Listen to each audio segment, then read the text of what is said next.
Hi, thanks for watching. In this video, I'm going to show you how you can increase your website's ranking in search results to get onto the first page of Google, the search volume and traffic that these top sites are getting, along with the amount of new leads that would be coming directly to your business when ranked. So for comparison, I've taken your website as well as the top and last listing in this first page and put them all into this tool that I use that shows me all the information that Google finds when it crawls your site that it uses to determine your ranking in search results. And then it rates its strength and trust on a scale of 1 to 100. So you can see just briefly from some of these numbers why these websites are outranking yours and they're up on the first page. But let me just go in a little bit further detail on what these numbers mean and how you can improve yours. So when Google is determining how to rank a website, it uses two factors. The first is what's called the authority or trust that it has in your site, which is basically a popularity contest. Now, this authority is gained when other domains or websites refer back to yours and create a link. They act as an endorsement that Google uses to build trust because others are vouching for you. So just to give you a quick example, if the local news station did an article on their website and it said, say, the top 10 best painting companies in Jacksonville, and in that article, the reader could click on a link and it would bring them to your website, that would be considered one backlink from one referring domain. Now, there's a lot of different types of domains or websites that can link back to yours, including any kind of blogs, editorials, guest posts, press releases. One strong and very important type is what's called a citation. Now, a citation is any time that your name, address, and phone number appear in an online directory. Those include Yellow Pages, Super Pages, Better Business Bureau. They're always free. Just take some time to find them, register your business, and then input the information exactly as it's shown in Google. So if we take a look at these results here, you can see with the amount of websites that are linking back to them, how much trust and authority Google is placing on these websites and why they're ranking on the first page. And you can also see there's a big difference between the bottom of the page and the top of the page. But something to note here is it's not just a matter of the quantity of these domains or websites, it's also the quality. So they need to be relative to both the service industry that you're in and highly authoritative. They can't be spammy or unknown websites, otherwise they won't pass any trust along with their link. Now, the second factor for ranking your site is the content on your page. As you can see here, you're not being picked up for any keywords. So I'm just going to use this company as an example for you. These are all the words and phrases that are being typed into Google search that are being found on this company's website, as well as the volume, the number of times per month they're being searched. So this is where some research pays off to find all the highest volume keywords relative to the services that you offer and in the areas that you serve, and make sure that those are being included and found on your website. So for instance, painting Jacksonville, Florida, being searched 600 times a month.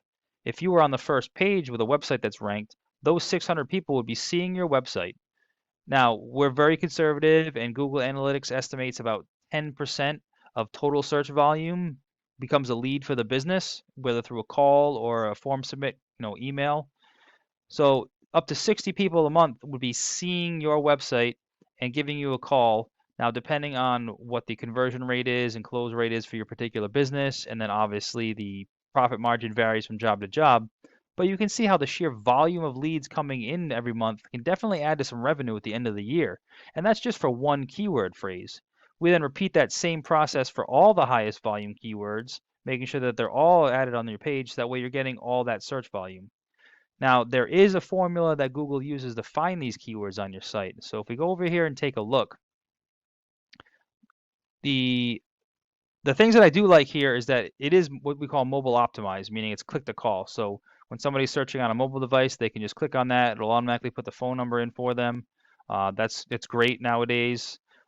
Most of the time, we also suggest having a form for, like I say, a contact us, basically right on the home page.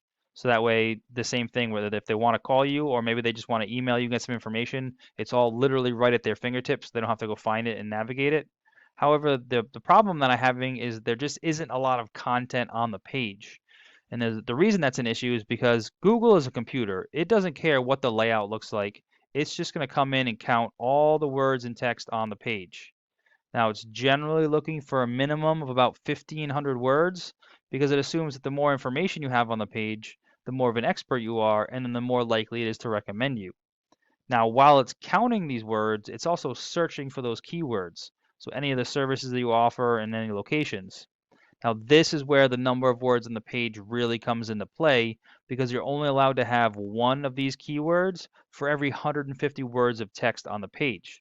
So the more services or locations or keywords in general that you want to be found for in search means the more content that has to be added to the page. So unfortunately, just listing like this, that's why they won't be getting picked up by Google. Additionally, the supporting content, the 150 words, have to be relative to the keyword that they're supporting. So if you're talking about painting or power washing or cabinet painting specifically, the content for those words have to be all about whatever that keyword is in order for it to qualify. So if we go back to the search results, the first thing that's always going to come up is what's called the Google Map Pack. Now this is a pretty important area to try to get into because a lot of traffic comes to these top 3 sites since they're listed at the top of the page. Now, to be listed in here is free. You just need to fill out your Google Business Profile, which is part of the Maps app, so you can do it right from a smartphone. And then there's ways to optimize that listing so you can try to get up to the top of that as well. And in doing so, you want to fill out as much information as you possibly can. So all the services that you offer, the areas, even the hours of operation. Then in your business description, you're allowed 750 characters. You want to fill that out completely and add some keywords in there. Then you want to take photos that are geolocated and tagged within your service area, as well as posts and upload those to the profile on a regular basis.